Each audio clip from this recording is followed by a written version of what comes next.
প্রিয় শিক্ষার্থীরা, তোমরা সবাই কেমন আছো? আশা করি তোমরা সবাই ভালো আছো, সুস্থ আছো এবং স্বাস্থ্যবিধি মেনে বাসায় নিরাপদে অবস্থান করছো। তোমাদের সকলকে শুভেচ্ছা জানিয়ে আজকে আমি আমার ক্লাসটি শুরু করছি। আমি তাসনিম খায়ের, প্রভাষক, দর্শন বিভাগ, ঢাকা কলেজ, ঢাকা। প্রত্যেকের শিক্ষার্থীরা, আজকে তোমাদের জন্য আমার এই ক্লাসটি। আজকে তোমাদের কোর্স নাম হচ্ছে সোশ্যাল ফিলোসফার্স, যেটার কোড হচ্ছে 241713। গত ক্লাসে তোমাদেরকে আমি সোশ্যাল ফিলোসফারের উপরেই অনলাইন ক্লাসটা নিয়েছিলাম তোমাদের। সেই ক্লাসে আমি তোমাদের ট্যালকট পার্সন সম্পর্কে বলেছিলাম। ট্যালকট পার্সনের জীবনী, ট্যালকট পার্সনের বিভিন্ন গ্রন্থের নাম এগুলো আমরা বলেছিলাম। আজকে ক্লাসে আমরা সরাসরি তার যে মতবাদ বাকি ছিল, যে মতবাদগুলো, সেই মতবাদগুলো নিয়ে আলোচনা করব। এবং গত ক্লাসে তোমাদেরকে আমি social action system, social system, moving equilibrium phrase ইত্যাদি নিয়ে কিন্তু আলোচনা করেছিলাম। তোমরা জানো যে ট্যালকট পার্সনের প্রত্যেকটা থিওরির সাথে প্রত্যেকটা থিওরি আসলে খুব মিল রয়েছে, বা একটার সাথে আরেকটা খুব ওতপ্রোতভাবে জড়িত। আজকে আমরা নতুন দুটো টপিক নিয়ে আলোচনা করব, সেটা হচ্ছে প্যাটার্ন ভেরিয়েবলস আর একটা হচ্ছে এজিআইএল মডেল বা হচ্ছে প্রি রিকুইজিটস। আসলে আমরা শুরু করি। শুরু করার আগে আমরা আসলে গত ক্লাসে আমরা সিস্টেম বলতে কি বুঝেছিলাম সেটা একটু সংক্ষেপে জেনে নিই, বা সিস্টেম থিওরিটা কি, সোশ্যাল সিস্টেম থিওরিটা কি ছিল সেটা জেনে নিই। সেটা হচ্ছে সিস্টেম বলতে বোঝাচ্ছে group of elements organised for a definite purpose and in relation to an external environment. অর্থাৎ সিস্টেম হচ্ছে সেটাই যেখানে হচ্ছে কিছু উপাদান হচ্ছে অর্গানাইজড হয়ে যায় একসাথে কোনো একটা নির্দিষ্ট কাজ করার উদ্দেশ্যে, এবং অবশ্যই সেটা যে তাদের যে বাহ্যিক যে পরিবেশ আছে সেটার সাথে রিলেশন করে বা রিলেশনের মাধ্যমে সেটা হয়ে থাকে। তাহলে আসলে আমরা দেখি সোশ্যাল সিস্টেম থিওরিটা কি। It is a system of action made up of interaction, actors and object, goal, situational conditions, motivation and value orientation. অর্থাৎ সেই সিস্টেমটা কি, যেটার সাথে হচ্ছে মেড আপ অফ ইন্টারাকশন। প্রত্যেকটা, তোমরা জানো যে সিস্টেমের মধ্যে অনেক সাব সিস্টেম আছে, সেই সাব সিস্টেমের মধ্যে যে বিভিন্ন মিথস্ক্রিয়া বা ইন্টারাকশন আছে, সেই ইন্টারাকশন অ্যাক্টর অবশ্যই থাকতে হবে, কর্তা, গোল থাকবে, লক্ষ্য থাকবে, সিচুয়েশনাল কন্ডিশন, বিভিন্ন ধরনের সত্য থাকবে, সিচুয়েশন ভিত্তিক পরিস্থিতিগত, মোটিভেশন, প্রেরণা থাকবে, এবং অবশ্যই ভ্যালু ওরিয়েন্টেশন অর্থাৎ একটা আদর্শগত দিক থাকবে। এই প্রত্যেকটা জিনিসকে নিয়ে কিন্তু আসলে একটা সোশ্যাল সিস্টেম তৈরি হয়। আজকে আমরা যে আমাদের আলোচ্য টপিক সেটা হচ্ছে এজিআইএল স্কিম, সেটা নিয়ে আলোচনা করি। The AGIL paradigm is a sociological scheme created by American sociologist Talcott Parsons in the 1950। অর্থাৎ 1950 সালে হচ্ছে এটা উনি একটা দৃষ্টান্ত সৃষ্টি করেন, যেটা সোশিওলজিক্যাল একটা স্কিম হিসেবে পরিচিত পায়। তোমরা জানো যে তিনি চেষ্টা করছেন, ট্যালকট পার্সন এমন একটি মতবাদ দেওয়ার চেষ্টা করেছে, বা এমন একটি সিস্টেমের কথা বলার চেষ্টা করেছেন যেখানে প্রত্যেকটা সমাজে সেটা ফলো করা যায়। তিনি একটা আসলে গ্র্যান্ড, আমরা আগে বলেছিলাম একটা গ্র্যান্ড থিওরি দেওয়ার চেষ্টা করেছেন। সেজন্য তিনি হচ্ছে প্রত্যেকটা সমাজের জন্য এই থিওরিগুলো অ্যাপ্লাই করেছে, সেটা তিনি ব্যবস্থা করেছেন। It is a systematic depiction of certain societal function. এটা এমন একটা চিত্র যেটা হচ্ছে প্রত্যেকটা সোশ্যাল ইয়াতে প্রয়োজন হয়, which every society must meet to be able to maintain stable social life. অর্থাৎ প্রত্যেকটা stable social life stable maintain করতে হলে অবশ্যই এইটা এই এজিএল যে স্কিমটা সেটা প্রয়োজন। The AGIL paradigm is a part of Parsons' larger action theory. এটা হচ্ছে একটা তার অ্যাকশন থিওরি একটা part, outlined in his notable book The Structure of Social Action। এই তার যে স্ট্রাকচার অফ সোশ্যাল অ্যাকশন যে গ্রন্থ আছে সেটার মধ্যে তিনি হচ্ছে এই এজিএল যে স্কিম সেটা নিয়ে তিনি আলোচনা করেছেন। In order to maintain itself, social system have to perform some indispensable adjustment between its internal organization and outer environment। অর্থাৎ সোশ্যাল সিস্টেমের কিন্তু তার হচ্ছে যে ইন্টারনাল যে অর্গানাইজেশন আছে বা অভ্যন্তরীণ যে সংস্থাগুলো আছে সেটার সাথে এবং আউটার যে হচ্ছে এনভায়রনমেন্ট বা বাহ্যিক যে পরিবেশ সেটার সাথে কিন্তু তার অত্যাবশ্যকভাবে অ্যাডজাস্টমেন্ট করে আসলে চলতে হয়। Social system, Parson argues, also have a self adjustive and self maintaining quality. অর্থাৎ প্রত্যেকটা সোশ্যাল সিস্টেমেরই কিন্তু সেলফ অ্যাডজাস্টিভ মানে নিজেকে যে অ্যাডজাস্ট করার ক্ষমতা এবং মেইনটেইন করার ক্ষমতা থাকে। This adjustment process which maintains the social system internally and through its boundary conditions are called functions। অর্থাৎ কিছু ক্রিয়ার মাধ্যমে কিন্তু এই সিস্টেমটা, সোশ্যাল সিস্টেম তার হচ্ছে তার যে অ্যাডজাস্টমেন্ট যে পাওয়ারটা সেটা কিন্তু সে পেয়ে থাকে কিছু আসলে ক্রিয়ার মাধ্যমে। There are certain functions without which a social system cannot subsist। অর্থাৎ এমন কিছু ফাংশন আছে বা ক্রিয়া আছে যেগুলো ছাড়া হচ্ছে এই সোশ্যাল সিস্টেমটা কিন্তু টিকতে পারে না বা টিকে থাকে না। These are called functional prerequisites by Talcott Parson. এগুলোকে বলা হচ্ছে আসলে কার্যকরী প্রিরিকুইজিট বা পূর্বশর্ত ট্যালকোয়েট পার্সনের মধ্যে। According to Parson, there are 4 functional prerequisites that are necessary for all systems. অর্থাৎ প্রত্যেকটা সিস্টেমের জন্য মানে সব সিস্টেমের জন্যই হচ্ছে চার ধরনের কার্যকরী হচ্ছে পূর্বশর্ত থাকতে হবে। সেই পূর্বশর্তগুলো কি? সেটা হচ্ছে adaption, goal attainment, integration and latency. অর্থাৎ অ্যাডাপশনে A, গোল অ্যাটেইনমেন্ট হচ্ছে G, ইন্টিগ্রেশনে I এবং হচ্ছে লেটেন্সি L। তো সব মিলে together this 4 functional prerequisites are known as the AGIL scheme। তো এই চারটাকে মিলেই কিন্তু বলা হচ্ছে ট্যালকোয়েট পার্সনের AGIL স্কিম। তো দেখি যে অ্যাডাপটিভ ফাংশনটা কি? A system must cope and adapt in an environment. অর্থাৎ প্রত্যেকটা সিস্টেমে হচ্ছে তার পরিবেশের সাথে হচ্ছে খাপ খাওয়াতে হবে। এটা হচ্ছে অভিযোজন। অ্যাডাপশন মানে হচ্ছে অভিযোজন। Goal attainment, a system must define and achieve its goal. প্রত্যেকটা ব্যবস্থারই হচ্ছে একটা গোল থাকবে, লক্ষ্য থাকবে এবং সেটাকে অর্জন করতে হবে। এবং integration, a system must maintain a harmony among its parts by laws and regulations. একটা সিস্টেমের হচ্ছে ভারসাম্য বা সুসামঞ্জস্য বা মিথস্ক্রিয় থাকার সৃষ্টি করার জন্য বা তাদের মধ্যে যে পার্টস গুলোর মধ্যে হচ্ছে সুসম্পর্ক থাকার জন্য তারা সেটা মেনটেন করতে হবে কি তার আইনের মাধ্যমে অথবা রুলস এন্ড রেগুলেশনের মাধ্যমে। লেটেন্সি ফাংশন সেটা হচ্ছে টু কম্পোনেন্ট, সেটা দুই ধরনের কম্পোনেন্টস দ্বারা থাকতে হবে। সেটার মধ্যে সেটা হচ্ছে প্যাটার্ন মেইনটেনেন্স আর একটা হচ্ছে টেনশন ম্যানেজমেন্ট। অর্থাৎ এই লেটেন্সি ফাংশনটা কিন্তু প্যাটার্ন ম্যানেজমেন্ট করে থাকে আর হচ্ছে একটা হলো টেনশন ম্যানেজমেন্ট। সমাজের যে টেনশন গুলো সেই টেনশন ম্যানেজমেন্টটা হয়ে থাকে। আসলে আমরা একটু বিস্তারিত জানি। আমরা প্রথমে জেনে নিই যে অভিযোজন বা অ্যাডাপশনটা কি। A system must cope with external situational এক্সিজেন্সিস।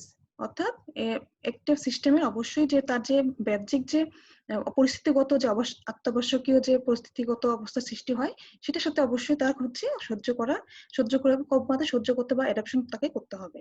It must adapt to its environment and adapt the environment to its needs. অর্থাৎ সে হচ্ছে তার হচ্ছে পরিবেশের সাথে হচ্ছে সে অ্যাডাপ্ট করবে এবং এনভায়রনমেন্টের যে প্রয়োজনের সাথে তাকে হচ্ছে অ্যাডাপ্ট করে চলতে হবে। Adoption as a functional prerequisites implies generation and acquisition of resources from outside the system, its external environment, and to affect its distribution in the system. অর্থাৎ হচ্ছে এই অ্যাডপশন যে ইয়াটা আছে ফাংশনটা আছে সেটা হচ্ছে কি করে তার হচ্ছে আউটসাইড থেকে মানে বাহির থেকে যে রিসোর্স যে আছে বা সম্পদ আছে সেই সম্পদটাকে হচ্ছে অধিগ্রহণ করে সেই তার হচ্ছে এবং সে হচ্ছে সেটাকে কোন একটা কিছু তৈরি করে সেটা হচ্ছে প্রোডাকশন করে সেটা হচ্ছে ডিস্ট্রিবিউশন করে। যদি আমি এখানে উদাহরণ দিতে চাই যে এক্সটার্নাল এনভায়রনমেন্ট বলতে এখানে বোঝাচ্ছে যে ল্যান্ড ওয়াটার, কোনো একটা সিস্টেমের মধ্যে যদি কোনো একটা এমন একটা জায়গা যেখানে হচ্ছে যে হচ্ছে পানি এবং ল্যান্ড আছে তো সেখানে কিন্তু এগ্রিকালচার ডেভেলপমেন্ট করতে পারে। অর্থাৎ সেখানে কিন্তু আমরা শস্য ফলে হচ্ছে সেই সিস্টেমটা ডেভেলপ করতে পারি। অর্থাৎ সেখানে ইকোনমিটা কিন্তু এগ্রিকালচার বেসড ইকোনমি একটা সিস্টেম হতে পারে। তোমরা দেখো এখানে as an example we can mention the economic system which involves resource utilisation, production and distribution in the society. অর্থাৎ আমরা যদি এখানে ইকোনমিটাকে ধরি, একটা ইকোনমিক সিস্টেমকে ধরা হয় সেখানে কিন্তু সে হচ্ছে তার যে পরিবেশ থেকে যে পানি ওয়াটার পানি তারপর হচ্ছে ল্যান্ড মানে জমি, সেই জমিটা নিয়ে কিন্তু সেখানে এগ্রিকালচার কিন্তু তৈরি করতে পারে, মানে এগ্রিকালচার একটা ইকোনমি তৈরি করতে পারে এবং সেটার মাধ্যমে কিন্তু সে হচ্ছে প্রোডাকশন করে এবং সেটা সমাজের মধ্যে কিন্তু সেটা ডিস্ট্রিবিউশন করতে পারে। নেক্সট হচ্ছে গোল অ্যাটেইনমেন্ট। এই system must define and achieve its primary goals. প্রত্যেক সিস্টেমে অবশ্যই তার হচ্ছে একটা গোল হচ্ছে ডিফাইন করতে হবে এবং তার হলো গোলটাকে অ্যাচিভ করার জন্য করতে হবে। It refers to the needs for all societies to set goals towards which social activity is directed. প্রত্যেকটা সোসাইটি যেখানে তার প্রত্যেকটা সোসাইটির একটা গোল থাকতে হবে এবং যেখানে যে ব্যবস্থা হলো অ্যাক্টিভিটি চলমান সেই সমাজ ব্যবস্থায় কিন্তু প্রত্যেকটা সমাজে একটা গোল থাকতে হবে। It involves firstly the determination of goals, secondly the motivating of members of the system to attain these goals, and thirdly the mobilizing of the members and of their energies for the achievement of these goals. অর্থাৎ সেখানে কিন্তু এখানে কি বলছে যে প্রথমে একটা determine গোল একটা নির্দিষ্ট করতে হবে, তার মেম্বার যারা আছে তাদেরকে হচ্ছে মোটিভেশন দিতে হবে সেই গোলটাকে ফুলফিল করার জন্য, থার্ডলি হলো মোবিলাইজিং দ্য মেম্বার্স, তার মেম্বারটাকে গতিশীল করতে হবে এবং তাদের এনার্জিটাকে কাজে লাগিয়ে, তাদের যে এনার্জি আছে সেই এনার্জিটাকে কাজে লাগিয়ে হচ্ছে এই গোলটাকে অ্যাচিভ করতে হবে। তাহলে অর্থাৎ আমরা এখানে কি দেখতে পাচ্ছি, procedures for establishing goals and deciding on priorities between goals are institutionalized in the form of political system। অর্থাৎ যে এই যে গোলটা সেটাকে যদি আমরা এস্টাবলিশ করতে চাই এবং সেই কোন গোলটাকে আমরা মানে লক্ষ্যটাকে অর্জন করার জন্য কিন্তু এই পলিটিক্যাল সিস্টেম হচ্ছে সেই এটাকে হলো ইয়া করে থাকে, লক্ষ্য পূরণ করে থাকে সেই political system. Government set goals and allocate resources to achieve them. অর্থাৎ গভর্নমেন্ট হচ্ছে সেই গোলটাকে সেট করে এবং রিসোর্সটাকে বরাদ্দ করে সেটাকে এই গোলটাকে অ্যাচিভ করার জন্য। অর্থাৎ তাহলে আমরা দেখলাম যে অ্যাডাপ্টেশন পরে হচ্ছে ইকোনমি, সেটা হচ্ছে অ্যাডাপ্টেশনের ক্ষেত্রে সেটা কাজে, এবং গোল অ্যাটেইনমেন্ট কিন্তু করে থাকছে পলিটিক্যাল সিস্টেম। ইন্টিগ্রেশন সংহতি, a system must regulate the interrelationship of its component parts। অর্থাৎ এই সিস্টেমের অবশ্যই কিন্তু তার যে কম্পোনেন্ট পার্টস গুলো আছে তো সেই পার্টস গুলোর সাথে ইন্টাররিলেশনশিপ থাকতে হবে। It must also manage the relationship among the other three functional prerequisites, অর্থাৎ AGIL। অর্থাৎ তাদেরকে কিন্তু অবশ্যই AGIL এই যে তিনটা যে পার্ট আছে সেটার সাথে হচ্ছে রিলেশন ইয়া করে রাখতে হবে, রিলেশনশিপটা বজায় রাখতে হবে। It helps to maintain coherence, solidarity and coordination in the system। এই সংহতি কিন্তু চেষ্টা করে যে সবার মধ্যে যে হচ্ছে কোঅর্ডিনেশন রাখা, সলিসিডারি বা সংহতি রাখা, সেটা কিন্তু এই প্রত্যেকটা সিস্টেমের মধ্যে মেইনটেইন করার চেষ্টা করছে কি সংহতি। সংহতির কাজটাই হচ্ছে প্রত্যেকটা পার্টসের মধ্যে হচ্ছে রিলেশনটাকে বজায় রাখা। In the social system, this function is mainly performed by culture and values। কারণ এই জিনিসটা কি করে থাকছে, কালচার এন্ড ভ্যালু কিন্তু আসলে পারে আমাদের সবগুলো সাবসিস্টেমের মধ্যে বা প্রত্যেকটা এর মধ্যে কিন্তু এটা বজায় রাখতে, সংহতিটা বজায় রাখতে। কারণ কালচার যদি একরকম না হয় আমরা কিন্তু সমাজে চলতে পারবো না। আমাদের কালচার, প্রত্যেকটা সমাজে কিন্তু একটা নির্দিষ্ট কালচার থাকে, সেই কালচার অনুযায়ী কিন্তু সবাই চলে এবং সবাই মন মানসিকতাও কিন্তু তখন এক হয়। মন মানসিকতা এক হলে কিন্তু প্রত্যেকটা সিস্টেম ঠিকভাবে কাজ করতে পারে, না কিন্তু সেটা চলমান থাকে না। Integration ensure continuity, coordination and solidarity within the system. It also helps in safeguarding the system from breakdown or disruption। অর্থাৎ এই সংহতি, যেটা সমাজের মধ্যে সংহতি কিন্তু হলো এই সিস্টেমগুলোর মধ্যে হচ্ছে কোঅর্ডিনেশনটা বজায় রাখে এবং এটা হচ্ছে একটা সেফ গার্ডের মতো কাজ করে, যেন এই সিস্টেমটা ভেঙে না পড়ে। সেটার ক্ষেত্রে কিন্তু সংহতিটা, এবং এই সংহতি করছে কি কালচারের মাধ্যমে কিন্তু এই সংহতিটা বিভিন্ন সিস্টেমের মধ্যে সে বজায় থাকছে। এখন আমরা পড়ছি 4 নম্বর, সেটা হচ্ছে ধরন রক্ষা। তাহলে আমরা এখানে লেটেন্সি বা ধরন রক্ষায় কি দেখতে পাচ্ছি, a system must furnish, maintain and renew both the motivation of individuals and the cultural patterns that create and sustain that motivation। অর্থাৎ যেখানে বিভিন্ন ইন্ডিভিজুয়াল বলতে এখানে কর্তারা যে কিভাবে মানসিক তাদের যে চাপ থাকে বা তাদের যে প্রেরণা থাকে সেটাকে হলো লেটেন্সি বা সুপ্ত ধরন রক্ষা বলা হচ্ছে। যে সেটা হচ্ছে এই মোটিভেশন, ইন্ডিভিজুয়ালদের যে মোটিভেশন আছে বা প্রেরণা তাদের মধ্যে কাজ করে, সেই চাপটাকে তারা কিভাবে ইয়া করে চলবে, এবং কালচার যে প্যাটার্ন, আমাদের যে হলো সংস্কৃতি যে প্যাটার্ন হয়ে আছে সেটাকেও রিনিউ করতে হবে। অর্থাৎ কোনো ব্যক্তি বা কোনো কালচার, সেটা হচ্ছে তাদের কালচারের মধ্যে থেকে সে কোনো একটা ভ্যালু আদর্শ গ্রহণ করে সেই ব্যক্তিগত হচ্ছে চাপ সহ্য করে কিভাবে হলো তার সমাজের কাজে এগিয়ে যাবে বা সমাজকে কিভাবে কোনো তার গোল হচ্ছে লক্ষ্যটা অর্জন করবে, সেটা হচ্ছে এই সুপ্ত ধরন রাখার কাজ। It is that functional prerequisites of the social system which stores, organizes and maintains the motivational energy of elements in the social system। অর্থাৎ এই যে মোটিভেশনাল এনার্জি যে আছে কর্তা, বিশেষ করে কর্তার মধ্যে অর্থাৎ অ্যাক্টরের মধ্যে, সেটা হচ্ছে স্টোর করে, অর্গানাইজ করে এবং মেইনটেইন করে, সেটা হচ্ছে latency. It maintains function are pattern maintenance and tension management within the system। এটা হচ্ছে প্যাটার্ন ম্যানেজমেন্ট করে এবং টেনশন ম্যানেজমেন্ট, সিস্টেমের মধ্যে যে টেনশন ম্যানেজমেন্ট আছে সেটাকে রক্ষা করে। Latency means existing but not very noticeable hidden. অর্থাৎ লেটেন্সি বলতে এখানে সুপ্ত, যেটাকে বলা হয় সুপ্ত ধরন রক্ষা, মানে যেটা একটু বললাম যে সেটা হলো সমাজে থাকছে কিন্তু এটা বেশি নোটিস করা হয় না সেই ধরন রক্ষাটাকে। These four functional prerequisites are performed by the four action system. তোমরা গত ক্লাসে কিন্তু আমরা এই অ্যাকশন সিস্টেম গুলো কে আমরা পড়েছিলাম, আমরা ডিটেইলসে পড়েছিলাম। এখন দেখি যে আমরা এই চারটা যে অ্যাকশন সিস্টেম আছে সেই অ্যাকশন সিস্টেম কে কোনটাকে হচ্ছে ইয়া করছে, মানে ফুলফিল করছে বা পারফর্ম করছে, সেটা হচ্ছে behavioral organism is the action system that handles the adaptation function by adjusting to and transforming the external environment. অর্থাৎ এই যে অ্যাডাপশন যে আছে সেটাকে কিন্তু বিহেভিয়ারাল অর্গানিজম যেটা সেই ব্যবস্থাটা কিন্তু এটাকে হ্যান্ডেল করছে বা হচ্ছে পারফর্ম করছে। Personality system performs the goal attainment function by defining system goals and mobilizing resources to attain them. Social system copes with the integration function by controlling its component parts.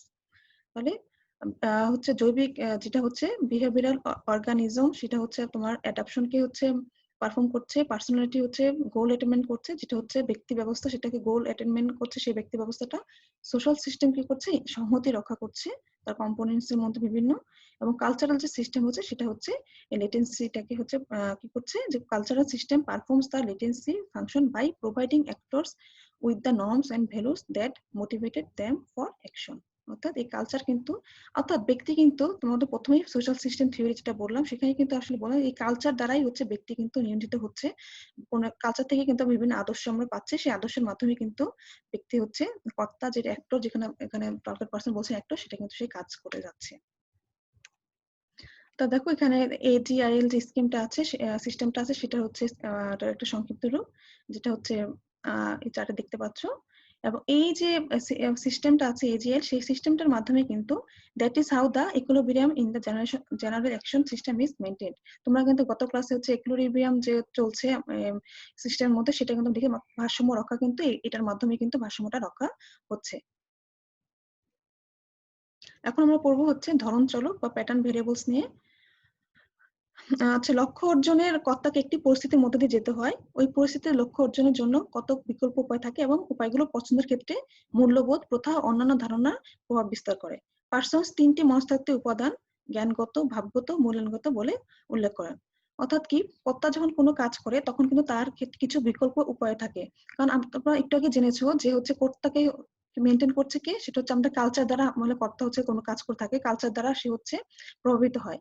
তার মানে কি, এখন যদি আমি সেটা বলি যে তোমরা কিন্তু গত ক্লাসে অ্যাকশন থিওরি পড়েছো, যেখানে কিন্তু টার্গেট পারসন অ্যাকশন থিওরি বলতে কিন্তু বোঝাচ্ছে হচ্ছে যেটা হচ্ছে স্বেচ্ছাক্রিয়া। কিন্তু এখন এখানে আমরা দেখতেছি কি যে প্রত্যেকটা কর্তাই হচ্ছে ক্রিয়ার ক্ষেত্রে হচ্ছে কালচার দ্বারা নিয়ন্ত্রিত। তাহলে কি সেটা স্বেচ্ছাক্রিয়া হচ্ছে? এখানে কিন্তু টার্গেট পারসন বিভিন্ন সমালোচনার সম্মুখীন হয়েছিলেন, কিন্তু তারপরও তিনি এইখান থেকে উত্তরণের জন্য বলেছেন যে না, প্রত্যেক ব্যক্তি যখন কোনো কর্তা যখন কাজ করবে সমাজে, সেখানে কিন্তু তার কিন্তু বিকল্প উপায় থাকবে। এটাকে তিনি আসলে প্যাটার্ন ভেরিয়েবলস বলেছেন, যে বিভিন্ন বিকল্প উপায়ের মধ্যে থেকে সে হচ্ছে যেটা ভালো সেটাই কিন্তু সে বেছে নেয়। নির্দিষ্ট পরিস্থিতিতে লক্ষ্য অর্জনের জন্য যে প্রেরণা ব্যক্তি পোষণ করে এবং সেই অনুযায়ী আচরণ করে তার সাথে এই উপাদানগুলো সম্পৃক্ত। এই পরিস্থিতিতে অন্য ব্যক্তি তার প্রতি কি মনোভাব পোষণ করে তা বুঝে নেওয়া ব্যক্তির মনস্তত্ত্বের জ্ঞানগত দিক। অর্থাৎ সে অন্যের প্রতি কি ধারণা পোষণ করে তার ভাব, এটা হচ্ছে তার ভাবগত দিক, এবং পরিস্থিতির প্রেক্ষাপটে নিজের সম্পর্কে ধারণাটি পাকা করে ওই ধরনের সাহায্যে তার পক্ষে দেওয়া সম্ভাব্য সারাগুলির সঙ্গতি অসঙ্গতি স্থির করে। পরিস্থিতি মোকাবেলা করতে দিকটি হলো ব্যক্তির মূল্যায়নগত দিক। এগুলি ব্যক্তিকে কর্তায় পরিণত করে। কর্মের মধ্যে দিয়ে ব্যক্তির সাথে পরিবেশ ও পরিস্থিতির পারস্পরিক সম্পর্ক প্রকাশ পায়। সমাজ ব্যবস্থা, সাংস্কৃতিক ব্যবস্থা ইত্যাদি ব্যক্তির কর্মের বহির্গত প্রতিবেশ, এবং এই ব্যবস্থার সঙ্গে সামাজিক ক্রিয়া ব্যবস্থার উপাদান ক্রিয়াগুলো প্রণালীবদ্ধ এবং সেগুলো নিজস্ব ধরন থাকে, যে ধরনগুলোকে ক্রিয়া ব্যবস্থা বা অ্যাকশন সিস্টেম বলে। এই উপাদানগুলোকে পার্সন ধরন চলক বা প্যাটার্ন ভেরিয়েবল হিসেবে আখ্যায়িত করেছেন। পার্সন্স বিপরীত বোধক ভিন্ন জরা উল্লেখ করেন। কর্তা যে কোনো পরিস্থিতিতে এই বিশ্বজনীন ও মৌলিক বৈপরীত্যের শিকার হয়ে থাকে। এগুলোর সাহায্যে ব্যক্তি ক্রিয়ার সিদ্ধান্ত, সাংস্কৃতিক মূল্যবোধগত দিক ও সামাজিক মর্যাদাগত ভূমিকার নির্দেশনা সমূহ অনুধাবন করা যায়।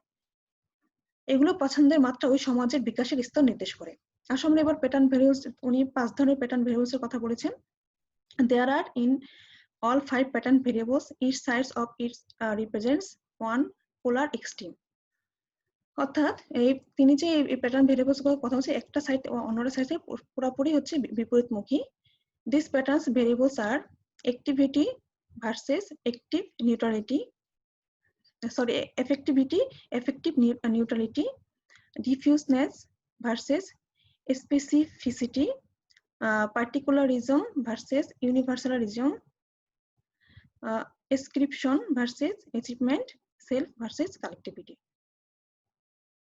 আসলে আমরা এখন একটু জেনে নিই এটা বিস্তারিতভাবে। Affectivity versus effective neutrality. It concerns the amount of emotion or effect that is appropriate in a given interaction situation.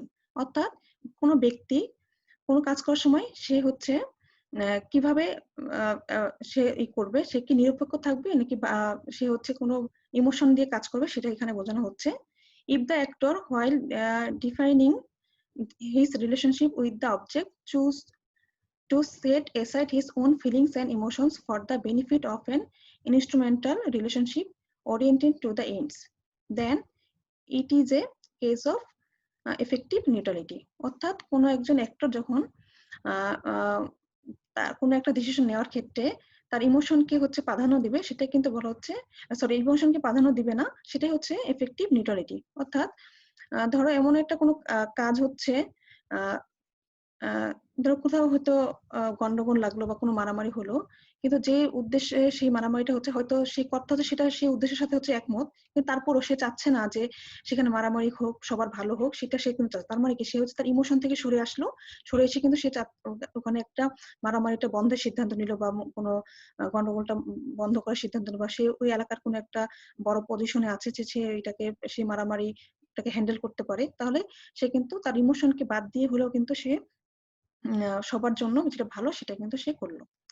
The other possibility is that the actor allows his feelings and emotions to dominate his relationship with a physical or social object, which is a case of effectivity. অর্থাৎ যখন সে তার emotion গুলো এবং feelings গুলো সাথে রেখে কোনো কাজ করবে বা কোনো করবে, সেটাই হচ্ছে তার হচ্ছে এফেক্টিভিটি। আচ্ছা, আমরা একটু এটা বাংলায় দেখে নিই। যেটা হচ্ছে এফেক্টিভিটি হচ্ছে ভাবাবিষ্টতা এবং বনাম হচ্ছে ভাব নিরপেক্ষতা। নির্দিষ্ট মিথস্ক্রিয়া পরিস্থিতিতে কর্তার আবেগ প্রকাশের মাত্রা, এটাকে বলা হচ্ছে মিথস্ক্রিয়া পরিস্থিতি ব্যক্তির সম্পর্কে আবেগীয় নাকি আবেগ নিরপেক্ষ তা প্রদর্শন করে। যেমন সন্তান ও পিতামাতার সম্পর্ক, স্বামী স্ত্রীর সম্পর্ক আবেগতাড়িত, কিন্তু ছাত্র শিক্ষক সম্পর্ক হলো আবেগ নিরপেক্ষ। মালিক শ্রমিক সম্পর্ক, ডাক্তার রোগীর সম্পর্ক আবেগ নিরপেক্ষ। এই সম্পর্কগুলোর মধ্যে কোনটাকে আবেগ প্রত্যাশিত, আবার কোনটাতে আবেগ নিরপেক্ষতা প্রত্যাশিত। তবে পার্সোনাল এই ভিন্নতা অনেক সময় রক্ষিত হয় না। যেমন শিক্ষকের ভূমিকা, অর্থাৎ তার সন্তান যদি তারই ছাত্র হয় তবে সে সংকট দেখা দেয়।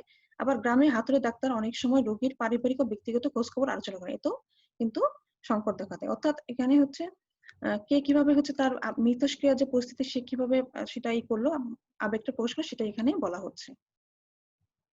অর্থাৎ কর্তার সামনে কিন্তু এখানে পছন্দ দেওয়া আছে। Diffuseness versus specificity. This refers to the nature of social contracts and how extensive or how narrow are the obligations in any interaction. For example, in a bureaucracy, social relationships are very specific, where we meet with or contact someone for some very particular reason associated with their status and position. অর্থাৎ এখানে বোঝানো হচ্ছে যে ব্যাপকতা বা কোনো একটা নির্দিষ্টতা, তাদের এই প্রকাশের মাত্রাটা কি হবে। যেমন ধরো যে আমরা যখন ডাক্তারের কাছে যাই তখন কিন্তু তাকে শুধুমাত্র আমাদের ইয়াটা কিন্তু আসলে নির্দিষ্ট, আমাদের যে ডাক্তার সাথে মিট করাটা, আমরা কিন্তু ডাক্তার সাথে কোনো বন্ধুত্ব স্বরূপ আচরণের জন্য বা কোনো আড্ডা দেওয়ার জন্য সেটা যাচ্ছি না। তার সাথে আমাদের হচ্ছে আমাদের রোগ হয়েছে, আমরা একটা ফিজিশিয়ানের সাথে দেখা করলাম। এখানে হলো ডিসপিউশন মধ্যে বলতে ব্যাপকতা কেমন হবে। Friendships and parent-child relationships are example of more diffuse forms of contact. We really rely on friends for a broad range of types of support, conversation, activities, and so on. অর্থাৎ এখানে কিন্তু আমাদের যে ফ্রেন্ডস, আমাদের যে পিতামাতার সম্পর্ক, এগুলো হচ্ছে আমাদের ব্যক্তিগত সম্পর্ক, এগুলো কোনো নির্দিষ্ট সম্পর্ক নাই।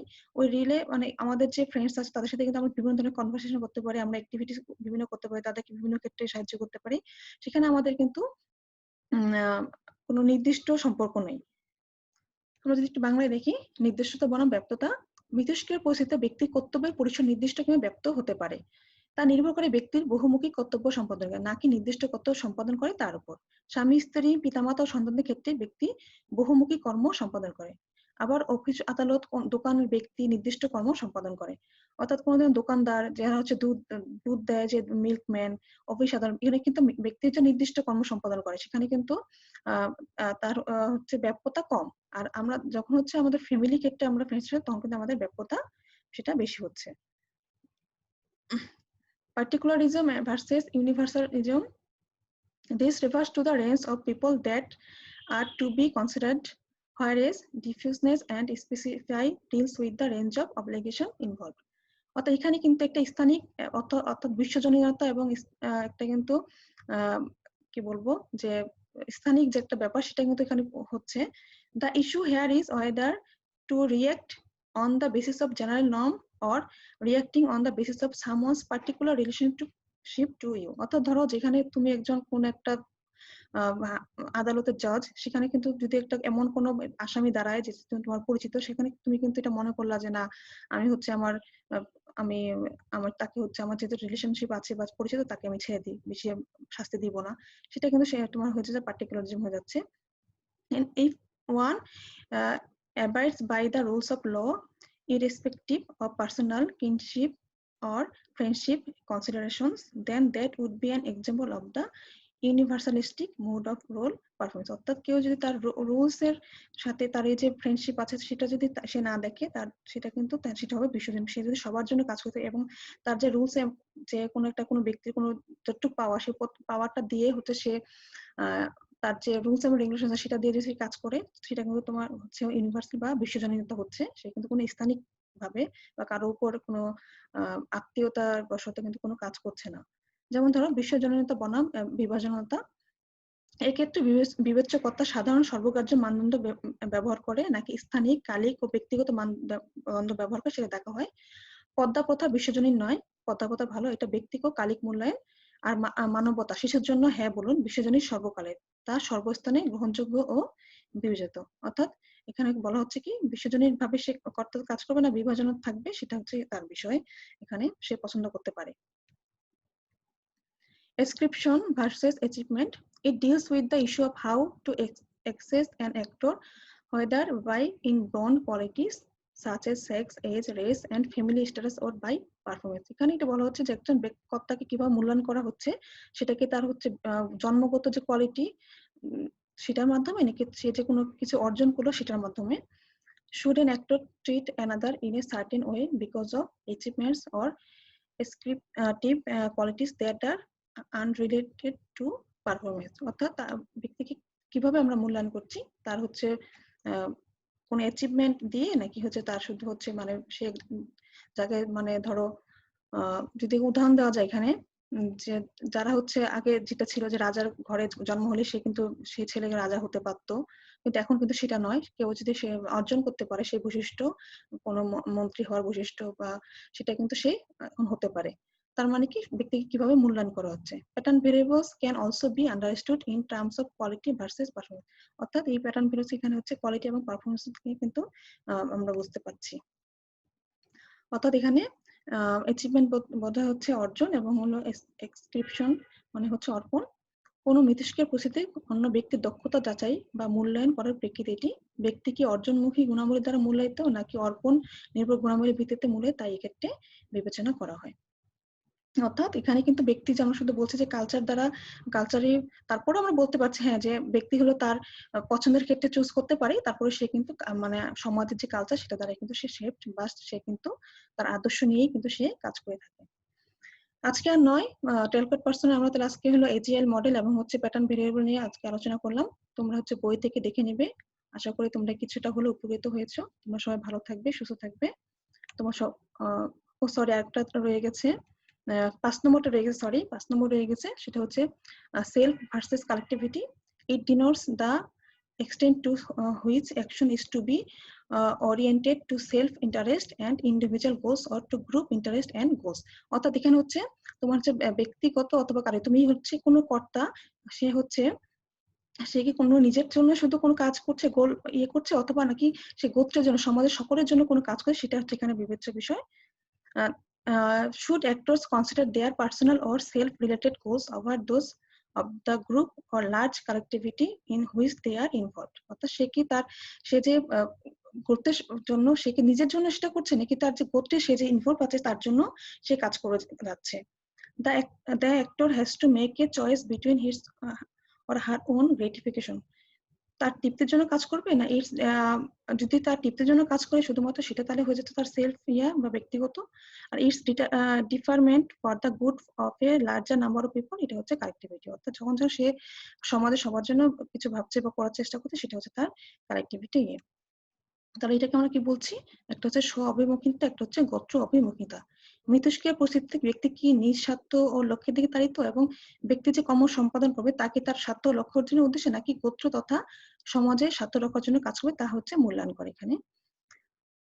সকলকে ধন্যবাদ। তোমরা সবাই ভালো থাকবে, সুস্থ থাকবে, বই দেখবে এবং ভালো করে পড়াশোনা করবে। আশা করি তোমরা একটু হলেও উপকৃত হয়েছে ক্লাসটা থেকে। সকলকে ধন্যবাদ।